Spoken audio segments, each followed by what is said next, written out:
كنت برد على رسايلكم لقيت بنوتة بتقول لي يا رنا ان خطيبي دايما بيعرفني ان هو جاي قبلها بنص ساعة ووشي وايده بيبقوا بايظين خالص، فممكن تقولي لي استخدم روتين ايه وبس تكون منتجات بحيث ان انا لما استخدمها هتفرق معايا في الوقت القصير ده.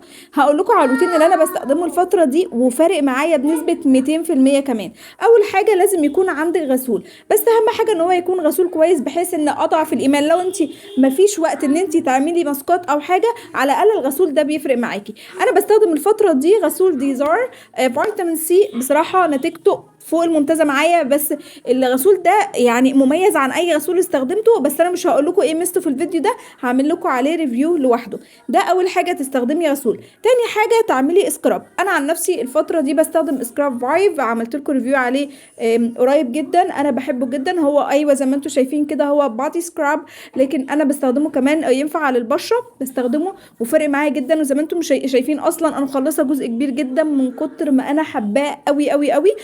ده دكتور ساره اللي عاملاه، لو انتم حابين ان انا احط لكم البيج بتاعتها انا ما عنديش مشكله. فانا عن نفسي تاني حاجه سكراب، والسكراب ده تحفه. تالت حاجه الماسك الترندي العشق جدا بالنسبه لي، اللي هو الماسك بتاع الشاي الاخضر. الماسك ده يا جماعه في ناس جربته وقالت ما عجبهاش لان في منه مضروب.